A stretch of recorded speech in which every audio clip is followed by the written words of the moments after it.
নমস্কার। আজ আপনাদের জন্য নিয়ে এসেছি একটি দারুণ পরিচিতি একটি রেসিপি, খারকোল পাতা। হ্যাঁ বন্ধুরা, খারকোল পাতা গ্রাম বাংলার একটি ঐতিহ্যবাহী পাতা, যেটা বনে জঙ্গলে বাজারে হয়, কিন্তু এর স্বাদ অপূর্ব। যারা খেয়েছেন বা যারা খান তারা জানেন। এই খারকোল পাতা, কচি খারকোল পাতা যদি এইভাবে বেটে খান, তাহলে যারা কোনোদিন খাননি তারাও খাবেন, আর যারা খান তাদের তো কোনো কথাই নেই। একবার এই মশলা দিয়ে কচি খারকোল পাতা একবার বেটে খেয়ে দেখুন, স্বাদ কিন্তু সারা জীবন মুখে লেগে থাকবে। আর এতদিন যেভাবে এই পাতা খেয়েছেন সেটা খেয়ে ভুলে যাবেন, এইটা খাওয়া শুরু করবেন। তা দেখুন, এইখানে একদম টাটকা এই খারকোল পাতাগুলো, মানে গাছগুলো দিয়েছে আমার দিদি। জানে আমি ভালো খাই, আর একদম ওদের জায়গাতে হয়েছে।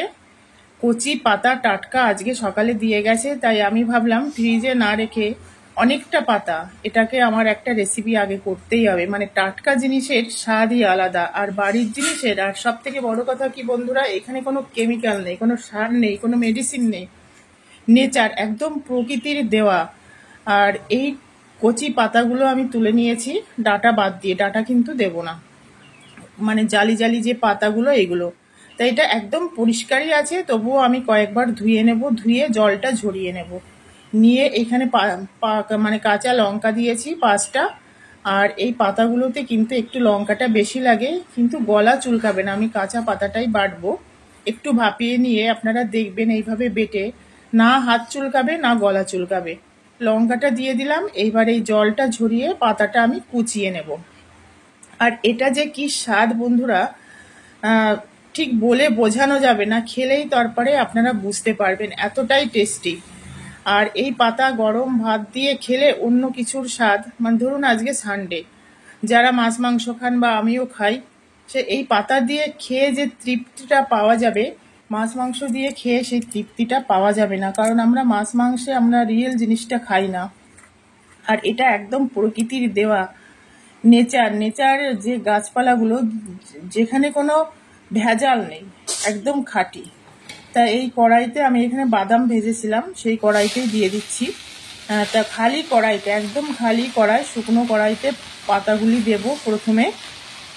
লঙ্কাটা তো দেওয়াই আছে, আর শুধুমাত্র একটু নুন দেব। নুনটা দিয়ে এটাকে মিডিয়াম ফ্লেমে আমি ঢাকা দিয়ে দেবো, আর কিচ্ছু দেওয়া যাবে না। একটু নাড়া করব, মিডিয়াম ফ্লেমে এটাকে দেব। দেখবেন কড়াইটা ভর্তি হয়ে গেছে, 5 মিনিট পরে দেখবো কড়াইটা একদম একটুখানি হয়ে গেছে কড়াইতে এই পাতাগুলি। এবার ঢাকা দিয়ে দেব। 5 মিনিট পর আমি ফিরে আসছি, দেখুন একদম মানে জল বেরিয়ে গেছে আর পাতাটা একদম কমে গেছে। এই পাতাটা আরেকটু সিদ্ধ হবে, আর সিদ্ধ করে এই জলটা কিন্তু আমি ফেলে দেব।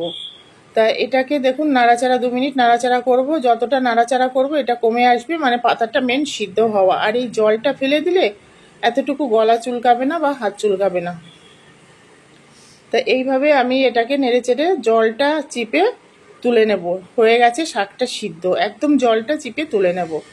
এখানে মশলার জন্য দেখুন এই যে নিয়েছি কতটা হয়ে গেছে, লঙ্কার পাতাটা সিদ্ধ। আর এখানে মশলার জন্য নিয়েছি রোস্টেড চীনাবাদাম, গোটা জিরে, সর্ষে, তিল, আর আছে নারকেল কোড়া। এই মশলাগুলি মাস্ট বন্ধুরা দেবেন। এই মশলা দিয়ে একবার এই খারকোল পাতা বাটা আপনারা খেয়ে দেখুন, দেখবেন এর স্বাদ যেন মুখে লেগে থাকবে, ভোলার নয়, এর স্বাদ ভোলার নয়। আচ্ছা, তো দেখুন এইভাবে আগে মশলাটা বেটে নেব, মানে একবার বেটে নেব মশলাটা। কোনো রকম জল কিন্তু দেওয়া যাবে না, জল কিন্তু আমি ইউজ করিনি, আর তেলও ইউজ করিনি। তা প্রথমে একবার এই মশলাটা বেটে নেব, বেটে নিয়ে তারপরে পাতাটা দিতে হবে। আর যেসব বন্ধুরা আমার চ্যানেলে, মানে নিরামিষ কিচেনের পরিবারে এসেছেন, তাদের সবাইকে অনেক অনেক ধন্যবাদ, শুভেচ্ছা, ভালোবাসা, বড়দের প্রণাম। যাদের সামনে রেসিপি পড়বে, যদি ভালো লাগে অবশ্যই একটা লাইক করবেন, একটা কমেন্টস করবেন, আর পাশে থাকা বেল আইকনটি প্রেস করে অল নোটিফিকেশন অন করে রাখবেন, যাতে নতুন নতুন রেসিপি আপলোড হলে সবার আগে নোটিফিকেশন আপনার কাছে যায়। আর নিত্য নতুন এইসব মানে হেলদি টেস্টি রেসিপি পাওয়ার জন্য নিরামিষ কিচেনের পাশে থাকুন। তো দেখুন একবার বাটা হয়ে গেল, এইবার আমি পাতাটা দেবো এর মধ্যে। দিয়ে এবার একসঙ্গে এটাকে বাটবো। আর কোনো রকম মিষ্টি কিন্তু দেব না, কারণ নারকেল যেহেতু মিষ্টি, সেই জন্য আমি এখানে আর কোনো মিষ্টি দেব না। যারা খান তারা একদম এক চিমটি চিনি কিন্তু দিতেই পারেন। তা পাতাটা বাটা হয়ে গেছে। রিয়েল জিনিসের কালারটাই দেখুন বন্ধুরা অন্যরকম। এক চিমটি নুন। এইবার সর্ষের তেল দেব। সর্ষের তেল দিয়ে এটাকে মাখবো। যদি আপনাদের কাছে আচারের তেল থাকে সেটা দিয়ে মাখতে পারেন, যারা অয়েল খান না তারা স্কিপ করে যেতে পারেন, মানে তেল না দিলেও কোনো প্রবলেম নেই।